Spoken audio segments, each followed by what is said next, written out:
how difficult it could be? Well, I think of course it's really difficult, and maybe I'm throwing like an argument that I don't know if it's fit in the kind of conversation you wanted to bring up, but for example, when like I was like doing volunteering in like a charity, and we did this course for like people who were like transitioning from like being the children to being the carer of their parents. So when your parents are like starting to having dementia, as we were saying before, anyway, they start needing like home care assistant or any kind of like higher level of assistant, how hard it is to be like become from the children to the parents of the parents, so to take up this role, and how hard it is, and how people need like courses, as we were also saying before, like courses like to learn it, because it is not natural. You are taking a completely different role, and you don't know what to do. No one is teaching you, and no one in the society is preparing you to, because we think we're living forever, like till 100. But when we think I want to live till 100, we think I'm living healthy till 100. I'm never like picturing myself with dementia till 100, and no one is preparing you to that. So we live in this like ageless society, like coming back to ageism. We think we're gonna be young forever, and society is telling us you are gonna be young forever. You put the cream on your face, you're gonna be young forever. So I think there are like, again, like a lot of levels that are intersecting here, and we maybe as a researcher we should also take up this responsibility of be like aware that like it's gonna be hard, but it's not gonna be impossible, and anyway we have to be prepared for that. Yeah, I have a theory which I think relates perfectly to the discussion concerning what a family member would feel, is the grief and loss theory, part of which there is a theory by Bob, which is the attachment theory.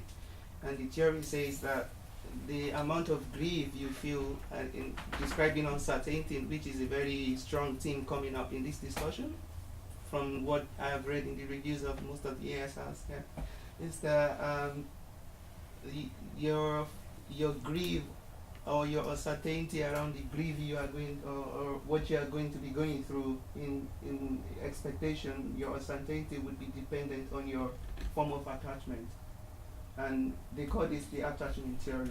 So the more attached you are to a personality, the more, or that may detect the type of grief you would be going through. And then this also would be dependent on your relationship with the person. Are you the spouse of this person? Are you the daughter of this person? Or are you an extended family member? So I think the grief and loss theory as well would be contributing to our knowledge on how the uncertainty is going to be felt, and how the grief process is going to be, experienced as well. There's also a loss of role, isn't there? You know, that you were a husband or a wife and you are now a carer. And I remember, and I agree with you, that there should be some training for people transitioning into the role of carer. Because I remember giving a talk once and I spoke about carers, and this man stood up and he said, "You better stop calling me that. Nobody gave me this job." Yeah. You know, it's almost like saying you're not a spouse anymore. You know that you're now a carer. You know. I wonder how broad the perspective is on the topic, because it's not only old age where you care for people. What is, for example, with parents who care for a child that has deceased, where death is certain, absolutely. and how that makes a difference, or which kind of social expectations or social structures are or come along with that. So are parents always perceived as carers for children? That's why the transition into even a more caring role is less impactful, or is it is more impactful for like spouses, and suddenly one person gets sick? So I would try not only look at the individual level and see how difficult this is for depending on the individual situation, but which kind of settings bring which kind of expectations with them to, like, just for the first step broaden the perspective. And I'm sure there's research done on how parents cope with diagnosis of their children. I think that's a really important point, because the other thing, a parent with a child with learning disabilities fears about their old age as well, because then they're thinking, who will look after my child when I'm dead? You know, there's another great fear there. William Bridges' theory really for the care transition is very important in one of the articles context.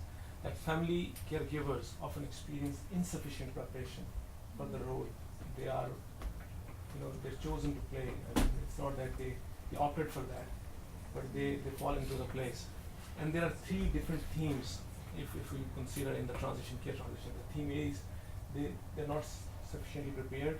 What is the situation as of now, and how in future they will be prepared for. And in theme 2, if we see how the transition happens, if we can make that transition smoother for the person, the transition will be a lot easier. One of the overarching themes is that when we know that the death is there in the spousal or maybe in the case of child, how we are going to deal with that. And there's one question which comes to my mind, and maybe somebody can help me with that. What strategies we can make to handle the situation? As a person. I want to step in again on the transition thing, because I have quite a feeling we lack the process perspective. I think of it as for my mother started, so my grandma is now really sick. She's not able to move a lot anymore without help, and she has a personal carer, so a professional one, but my mother started really early, for example, to take her financial things. Not because my grandmother couldn't do it, but my mother was more sophisticated with it and more professional with it. Is that already a point where caring starts? So there's a broader transition, I think. It's a process that maybe gets more intense, and at some moments gets less intense, and it's not a transition in a way of a point where you have been transitioning into the role of a carer, but maybe it's more of a development. And I would pay attention to that, and maybe also the diagnosis that you get from the doctor is only the point where, for example, expectations get explicit and they get now certified. Now somebody tells you in your face, now you are a carer, but kind of you have been aware of that role maybe before that. So that's what I just want to emphasize. It's more like a process and the dynamics. Yeah, sometimes it can be, and sometimes there's a symbiosis as well, that maybe somebody's memory is not too good, but are very fit, and somebody's physically frail in the couple, but very mentally alert, so they compensate for each other. And that's sometimes when you see a sudden transfer to nursing homes is when one of the partners dies. They might look like a carer, but they're actually working well because they've got a partner. So you can be suddenly thrown into a caring role, or like you say, there can be this sort of long lead in, as it were. It was you giving me the basic idea, because when you said there is the mother of a child with disability, and she's thinking about who will care for me, then basically you could argue the process of being in the role that at some point maybe someone will care for me already started to some degree, because I already reflect on a certain thing. So maybe that's already I already include in my reflection expectations of society. I include structural dynamics. Will my pension be enough? Will there be access to care homes and so on? I already reflect on this, and then you could argue for a process that already started. Mm-hmm. I think beyond the uncertainty, the personal price that carers often have to pay is also a burning issue, because at least at dementia and in advanced stages, the person cannot be left alone.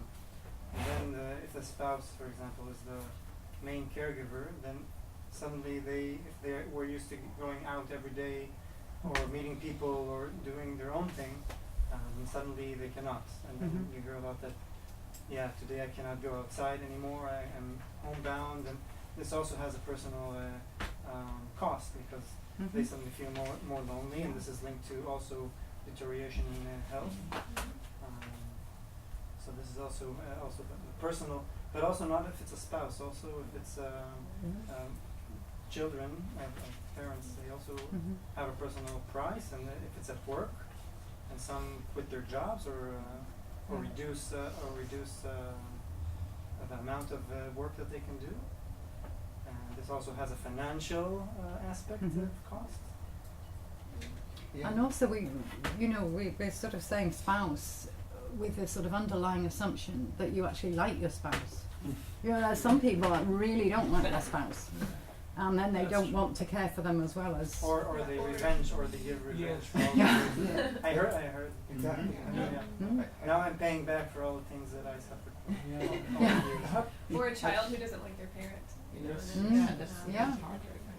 I think this is very interesting. I did brought this up because I think this is another thing that was touched down by in the review. I think Federica and Laura talked about emotional aspect of caring for the carer from the carer perspective. Do you want to share any examples on that? Because I saw that you made mention of that as well.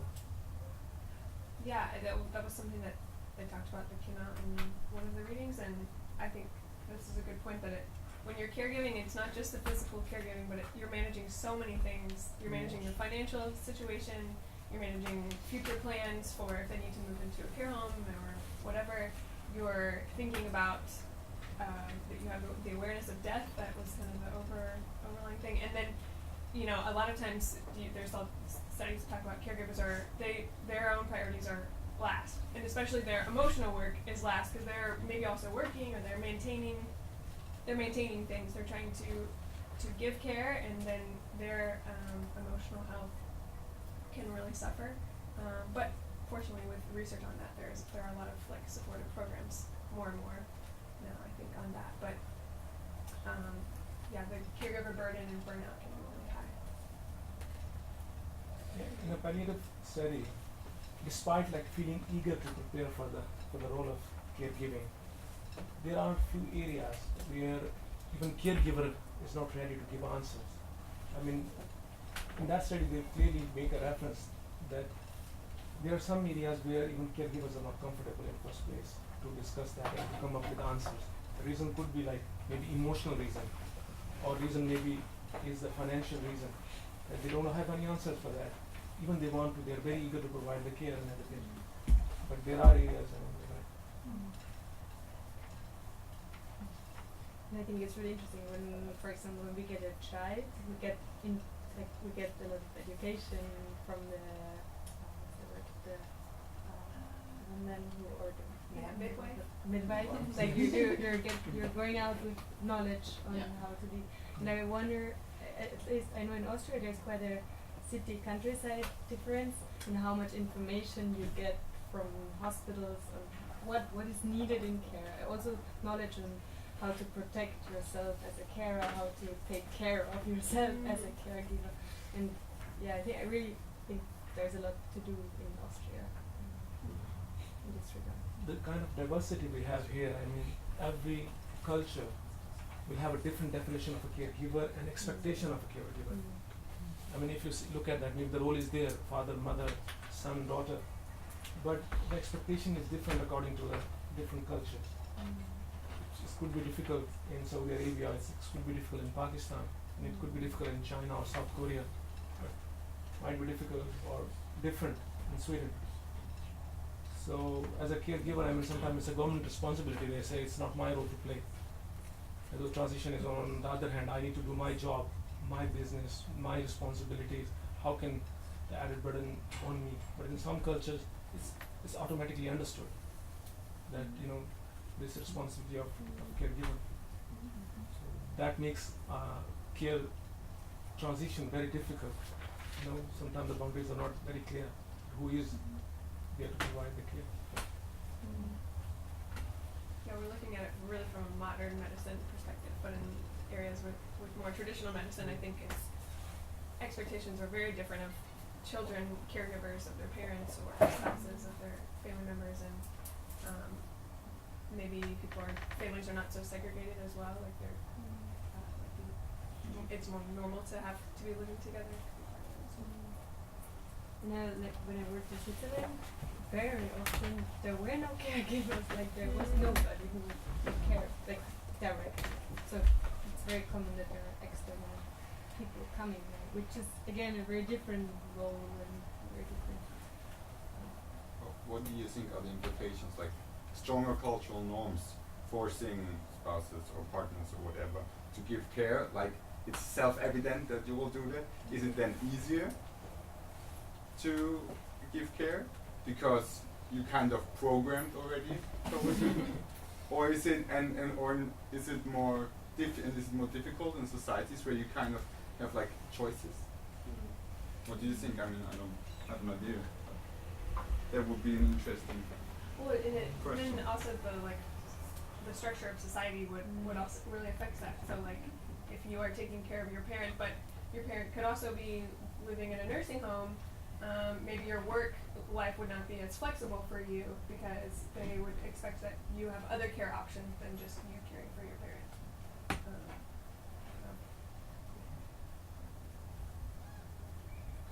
I know some of us might be tired, but there's one thing I want to discuss because the mentee is being offline now. So maybe we can discuss by one that what you think is the most difficult transition. Option A, that who believes that becoming a first-time mother could be the most difficult? Me. No. Definitely. First time All the women. First time mother, you're not included. All the first time parents. That's great. Actually, That is sexism. and the second option was becoming a graduate.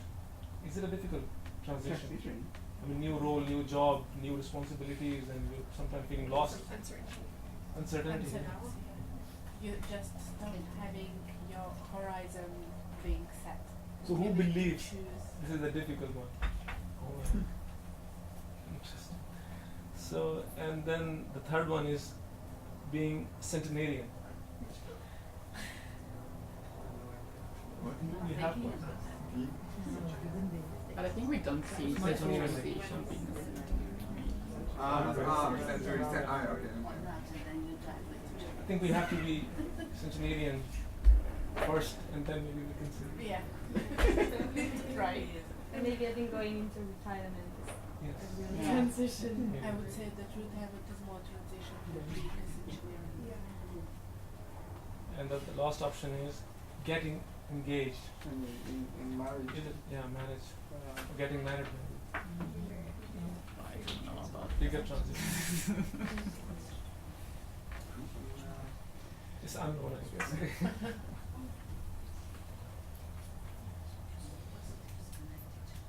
Actually, becoming a centenarian must be. I mean, I've seen people who've sort of been hanging on for their 100th birthday, and then it's almost like they've done it. You know, there's nothing more. You know, I've seen people do that. You know, and they just think, well, that's it. You know, I mean, you know that you're not going to have many more birthdays, so it must be a really odd feeling. But I think the terminology is not correct. Like, what is the most difficult transition? Because each transition has its own difficulties or challenges, I would say, but also have their benefits or advantages or opportunities. Like you're saying, being a graduate, so you had to go through a long and hard process, but it has its advantages. You have pride of finishing. You have job opportunities. You have all kinds of new benefits. Also, if you look at marriage or having a child, it's difficult or challenging, but it also has all the benefits. And has the Yeah, I also think you cannot like make that as an objective measure because I would strongly that's an assumption, but I would think, for example,